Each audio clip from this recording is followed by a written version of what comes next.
एक गांव में एक श्याम नाम का लड़का रहता था। श्याम जब 2 साल का था तभी उसके पिताजी का निधन हो गया था।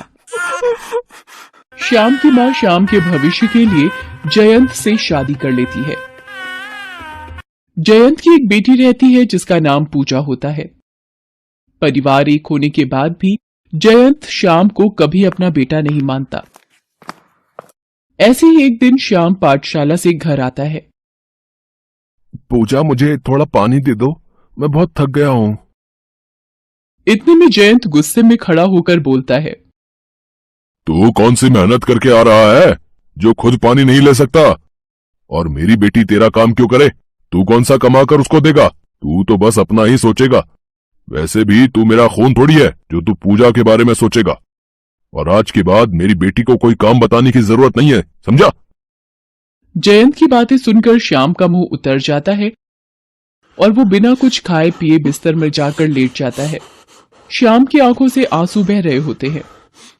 इतने में उसकी मां उसके पास आती है और उसके सिर पर हाथ फेरते हुए बोलती है, क्या हुआ बेटा, तूने खाना क्यों नहीं खाया? श्याम उठकर राधा को गले लगाकर बोलता है, माँ, मेरे साथ ही ऐसा क्यों होता है? मैं तो पूजा को अपनी बहन मानता हूँ, फिर पिताजी बार बार मुझे सौतीला बेटा क्यों बोलते हैं? क्या मेरी किस्मत में पिता का प्यार नहीं है?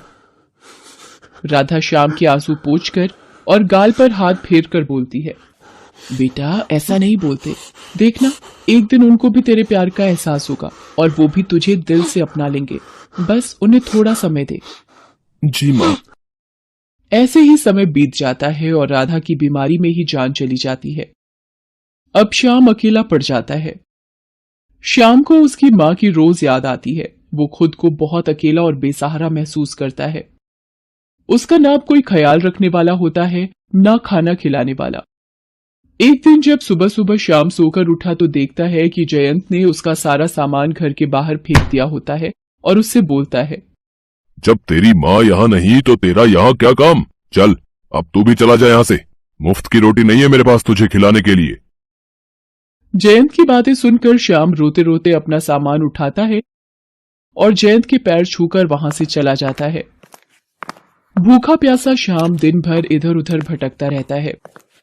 फिर उसको एक होटल पर लिखा दिखता है, यहां बर्तन मांजने वाले की जरूरत है। क्यों ना मैं यहाँ काम कर लूं, कुछ कमा भी लूंगा और खाने को भी मिल जाएगा। वैसे भी पूरा दिन हो गया, मैंने कुछ नहीं खाया। इस तरह वो नौकरी करने लगा और साथ ही साथ अपनी पढ़ाई भी करने लगा। वो दिन भर बहुत मेहनत करता है और रोज उसकी मां को याद करता है। ऐसे ही दिन बीतते चले जाते हैं। श्याम की मेहनत रंग लाती है और वो गवर्नमेंट ऑफिसर का एग्जाम क्लियर कर लेता है और उसकी नौकरी जल विभाग में लग जाती है। उसकी पोस्टिंग उसके ही गांव में हो जाती है। गांव में पानी की बहुत परेशानी होती है। गांव वाले पानी की परेशानी लेकर जब जल विभाग के दफ्तर पहुंचते हैं तो वो वहां श्याम को देखकर बहुत खुश होते हैं कि उनके गांव का लड़का गवर्नमेंट ऑफिसर बन गया है। सभी लोग गांव में चल रही पानी की कमी के बारे में श्याम को बता देते हैं और श्याम उनकी समस्या को जल्दी ही खत्म करने का वादा कर देता है। उन सब में ही मुंशी जी भी श्याम से मिलते हैं। बेटा कैसे हो? ठीक हूँ मुंशी काका, आप कैसे हैं? हम भी ठीक ही हैं बेटा। तुमने इतनी तरक्की हासिल की है और हमारे गांव का नाम रोशन करा है। हमें तुम पर बहुत गर्व है बेटा। आज शाम को तुम हमारे घर आ रहे हो बेटा। देखो अब मना मत करना। श्याम के कई बार मना करने पर भी मुंशी जी नहीं मानते हैं। मुंशी जी की जिद के आगे श्याम मजबूर हो जाता है और वो उनके घर खाने पर जाने के लिए तैयार हो जाता है। शाम को जब श्याम मुंशी जी के घर पहुंचता है तो वो देखता है कि जयंत मुंशी जी के घर के बाहर खड़ा होता है और वो बहुत परेशान दिख रहा होता है। श्याम जयंत के पास जाता है, उसके पैर छूकर पूछता है, पिताजी आप इतने परेशान क्यों लग रहे हैं? तुझसे मतलब? जयंत वहां से चला जाता है। उसके जाने के बाद श्याम मन में सोच रहा होता है, पिताजी इतने परेशान क्यों थे? श्याम मुंशी जी के घर में जाता है। मुंशी जी बैठकर हिसाब किताब देख रहे होते हैं। श्याम को सामने देखकर मुंशी जी बोलते हैं, अरे बेटा श्याम आ गए। आ जाओ आ जाओ। मुंशी जी और श्याम दोनों बैठकर खाना खाते हैं। फिर मुंशी जी श्याम से पूछते हैं, श्याम बेटा काम कैसा चल रहा है? मुंशी काका सब बढ़िया है, नौकरी भी अच्छी चल रही है। काका मुझे आपसे कुछ बात पूछनी थी।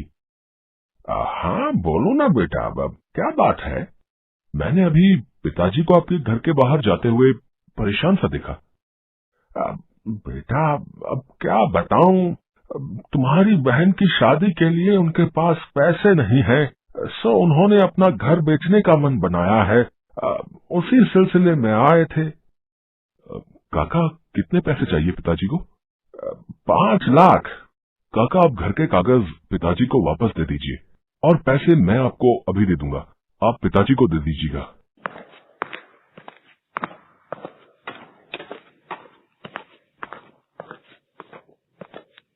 श्याम 5 लाख रुपए मुंशी जी को देकर वहां से निकल जाता है। थोड़ी देर बाद जयंत पैसे लेने मुंशी जी के घर आता है। मुंशी जी पैसे। मुंशी जी पैसे और घर के कागज दोनों जयंत के हाथ में पकड़ा देते हैं। मुंशी जी ये घर के कागज आप वापस क्यों कर रहे हैं और ये पैसे भी दे रहे हैं? ये पैसे मेरे नहीं, तुम्हारे बेटे श्याम के हैं, उसी ने तुम्हें देने को बोला है। इतना तो कोई सगों के लिए भी नहीं करता जयवंत, जितना तुम्हारे सौतेले बेटे ने करा है। मुंशी जी की बातें सुनकर जयंत की आंखों में आंसू आ जाते हैं और वो भागकर श्याम के घर जाता है और उसको आवाज लगाता है। श्याम बाहर आता है। श्याम को देखकर जयंत गले लगाकर बोलता है, श्याम बेटा मुझे माफ कर दो, मैं बहुत गलत था। पिताजी आप कैसी बातें कर रहे हैं? कभी कोई पिता अपने बेटे से माफी मांगता है और ये तो मेरा फर्ज है। पूजा मेरी छोटी बहन जो है। इतना बोलते ही श्याम को उसकी माँ की बात याद आ जाती है कि एक दिन उसके पिताजी उसको जरूर समझेंगे और उसकी आंखों में आंसू आ जाते हैं।